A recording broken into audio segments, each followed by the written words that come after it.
سلام ملګرو. آیا پوهېږئ د نن څخه 140 کاله وړاندې په 1859 کال کې د امریکا یو کس چارلیس داروین دا نظریه ورکړه چې انسانان د بیزوګانو له نسله څخه دي. د تکامل د نظریې په ورکولو سره نه یوازې دا چې انسان د بیزوګانو له نسله وګڼئ، بلکې دی وایي چې په چاپیریال کې هر تر سترګو کېدونکی شی په میلیونونه کلونه وړاندې په همدې شکل سره نه و.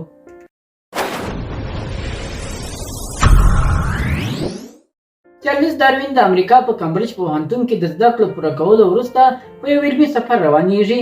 د ځمکپېژندنې تر عنوان لاندې دا سفر له چارلیس داروین څخه 15 کاله وخت نیسي. په دې سفر کې نوموړي له برازیل، ارجنټینا، چایل او ګلاپاګوس جزیرو څخه لیدنه وکړه. 1814 کال کې چارلیس داروین انګلند ته راستنېږي، خو د دې سفر په پایله کې له نوموړي سره د ژوندیو موجوداتو د تکامل او د ژوندیو موجوداتو د ژوند د دوران په اړه زیاتې ګنګسې نظریې پیدا کېږي. انګلند ته له راستنېدو وروسته نوموړی د خپل سفري پلټنې په اړه لا هم مطالعې ته دوام ورکوي. داروین په خپل کتاب کې د تکامل د نظریې په خپرولو کې زړه نازړه و، ځکه چې له ده سره یوازې نظریې شتون درلود، کوم ثبوت ورسره نه و. خپله داروین هم په همدې کتاب کې وایي چې د تکامل په نظریه کې ځینې نقاط لا تر اوسه هم مکمل نه دي او نیمګړتیاوې لري. خو بالاخره په همدې کال باندې داروین خپل کتاب او نظریه خپروي او د تکامل نظریه د نیچرل سلیکشن په حالت پورې مربوطه بولي.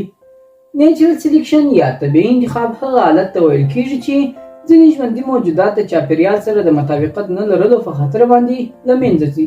یوازې هغه ژوندي موجودات ژوندي پاتې کېدای شي او راتلونکی نسل راوړی شي کوم ژوندي موجودات چې خپل ځانګړتیاوې د چاپیریال د غوښتنو سره په موازي ډول جوړې کړي. د مثال په ډول تیتکدې زرافې او هوسۍ نشي کولی د نباتاتو او درختو څخه لوړې او جګې پاڼې وخوري. هغه اندازه واښه او پاڼې چې د درختې په منځنیو شاخونو کې پیدا کېږي د هغوی له ختمېدو وروسته د نوموړو حیواناتو ژوند ته هم ګواښ پیدا کېږي او له منځه ځي. د همدې نظریې په تایید سره داروین وویل هغه ژوندي موجودات چې د چاپیریال سره مطابقت لري او ژوندي پاتې کېدای شي، نو د نوموړو ژوندیو موجوداتو په راتلونکو نسلونو کې به هغه ځانګړتیاوې زیاتې او په پراخه اندازه سره رامنځته شي چې کومې چاپیریال ورته اړتیا لري. داروین وویل نړۍ په دایمي حرکت او بدلون کې ده. ژوندي موجودات هم د بدلون په حالت کې دي. نوي ډولونه یې رامنځته کېږي او زاړه ډولونه یې له منځه ځي او هر نوی نسل خپل فزیکي جوړښت هم تغیروي. له پیشو څخه نیولې تر نهنګ او انسان پورې د تکامل نظریه د داروین لخوا تایید شوې ده. موږ یوازې د انسان تکامل څېړو چې آیا انسان په حقیقت کې هم د بیزوګانو له نسله څخه دی او که یا. د داروین نظر ته په کتو سره دی وایي چې بیزوګانې د چاپیریال سره د مطابقت ښودلو په پار په 10 میلیونه کلونو کې په هر نوي نسل کې ځینې خاصې ځانګړتیاوې تغیرولې ترڅو هر نوی نسل یې په ښه ډول ژوندی پاتې شي. د همدې ځانګړتیاوو په تغیر کولو سره ورځ تر بلې بیزوګان په انسانانو بدل شو.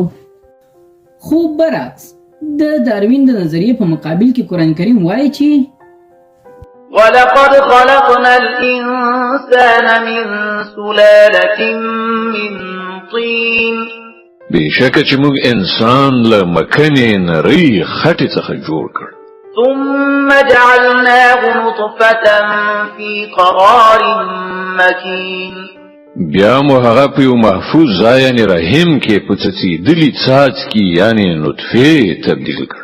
ثم خلقنا النطفة علقة فخلقنا العلقة مضغة فخلقنا المضغة عظاما فكسونا العظام لحما ثم أنشأناه خلقا آخر فتبارك الله أحسن الخالقين. بیا مو هغه څاڅکي ته د برغنډ یعنې تړلې وینې بڼه ورکړه. بیا مو برغنډ یعنې تړلې وینه د غوښې بوټي وګرځوله. بیا مو د غوښې بوټي هډوکي جوړ کړل. بیا مو هډوکو ته غوښه ور واغوستله. بیا مو هغه یو بل مخلوق جوړ کړ. نو خورا زیات برکت ناک دی الله، تر ټولو کاریګرو ښه کاریګر. د داروین د نظریې اړوند نه یوازې دا چې اسلام د دې خلاف ده، بلکې له ادیانو څخه هر یو د داروین نظریه ردوي. زموږ به هڅه دا وي چې په راتلونکو ویډیوګانو کې د ساینس په ژبه باندې د داروین نظریه غلطه ثابته کړو.